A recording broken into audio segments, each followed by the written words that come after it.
I come to the Senate floor today to pay my respects and to give tribute to a fellow Iowan.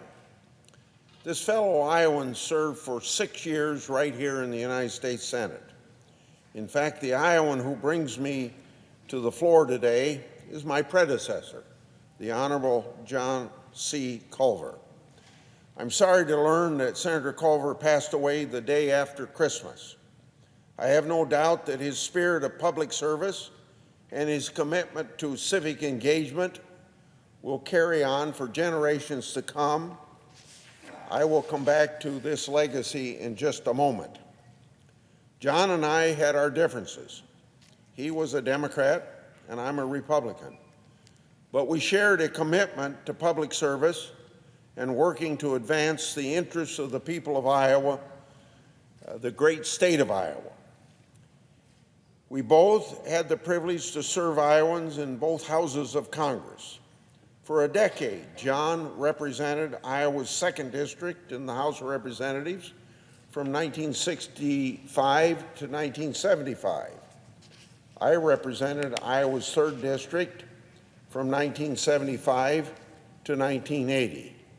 And then we each had the opportunity to represent the state of Iowa here in the United States Senate. John made the decision to pursue a life of public service early in his life. After graduating from Franklin High School in Cedar Rapids, Senator Culver headed east to Boston, Massachusetts. He earned his undergraduate degree in American government from Harvard University. He also played fullback for the Crimson football team. He was brawny and had a big build. In fact, he was even drafted to the NFL. But John punted a career on the gridiron and answered the call to a different vocation, and that was to public service. First, he served for 3 years in the United States Marine Corps. Then, after earning his law degree from Harvard Law School, he returned home to Iowa and ran for public office. When Senator Culver was serving in the U.S. House of Representatives, I was serving in the Iowa State House. Although we shared a passion for public service, we didn't share the same space on the political spectrum. But our constituents expected their elected office holders to bring Iowa integrity to that job. In politics, family is often a uniting factor. Senator Culver's son, Chet, served as governor of Iowa from 2007 to 2011. In fact, the last time that I saw John was at Governor Culver's inaugural ball. I had the chance to tell Senator Culver, I know how proud you are of your son. That's a feeling I know well, as my grandson is serving his 7th term in the Iowa House and serves as chairman of the Appropriations Committee, a committee I once chaired. Senator Culver and I then know the importance of family and are fortunate to have family who value public service. When Senator Culver won election to the U.S. Senate in 1974, he won the seat left open with the retirement of another towering political figure in Iowa, the man from Ida Grove, also the title of a book about former Iowa Governor and U.S. Senator Harold Hughes. Here in the Senate, he served with his longtime friend and liberal lion, Senator Ted Kennedy. Senator Culver served on the following committees: Armed Services, Judiciary, Environment and Public Works, and Small Business. That brings me to another similarity that Senator Culver and I share from our respective service in this institution. It's our assignment on the Senate Judiciary Committee and our interest in helping at-risk juveniles avoid a life of crime.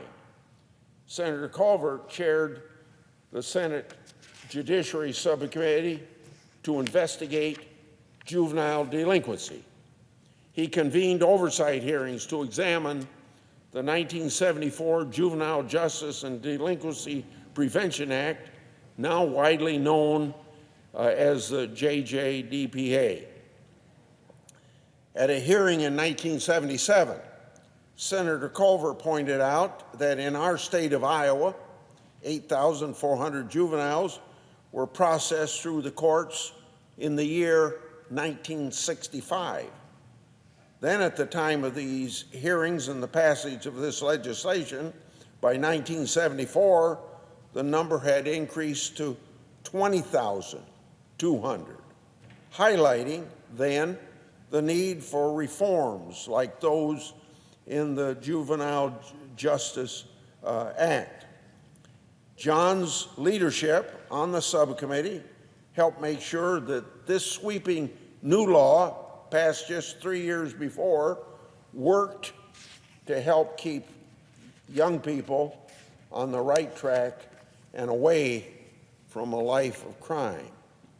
His focus on helping youth lead productive lives became a mission that he pursued long after he left the U.S. Senate. 4 decades later, the JJDPA is as necessary as ever. Again, going back to statistics from Iowa, in 2015, now 40 years after, or 50 years after, that figure I gave you of about 8,000, in 2015, Iowa had 14,837 violations of law by a minor, and those were adjudicated in our state. That same year, I held a congressional hearing to raise awareness about the need to reform and renew that law so that it works effectively to help at-risk youth in the 21st century. The JJDPA had not been updated or reauthorized since 2002. I was pleased as chairman of the Judiciary Committee to champion a successful bipartisan, bicameral effort to update and reauthorize that act. The updates emphasize substance abuse and mental health services, efforts to help at-risk young people obtain an education, and of course, accept stronger responsibility because it had accountability measures to protect taxpayers and to better serve youth who come into contact with the juvenile justice system. Then another part of Senator Culver's work was his work on the commission that had his name, the Culver Commission. He deserves great recognition for this. The audit was, I'm told, the first of its kind to review the Senate's legislative and administrative operations. In Senator Culver's words, he said the Senate needed, quote, a careful and probing study of the whole central nervous system of the Senate and its institutional well-being, end of quote. As the newly chosen Senate President pro tem, and as author of the Congressional Accountability Act, I also want this institution to run as efficiently and effectively as possible for the American people. In 1980, Senator Culver and I faced off in an election for the United States Senate. He was a very formidable opponent and ran a very solid campaign. Ultimately, I won that election, and while I'm sure that wasn't the outcome that Senator Culver wanted, John was very gracious. I will never forget his grace and good wishes after that 1980 election. After his departure from the Senate, Senator Culver continued an extraordinary career, practicing law until 2009. He was a gifted athlete and a gifted public speaker.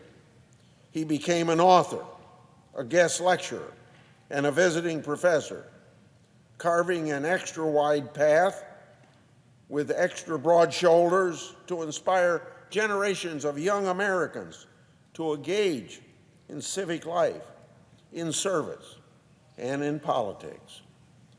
His list of achievements and awards reflect a tireless devotion to public service and to country. Since 1975, he served on the Senior Advisory Committee of the Institute of Politics at Harvard University's John F. Kennedy School of Government.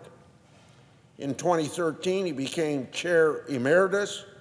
In 2012, Harvard's Kennedy School of Government created the John C. Culver Scholarship. In 2008, Senator Culver was presented with the Norman E. Borlaug Lifetime Achievement Award for Public Service.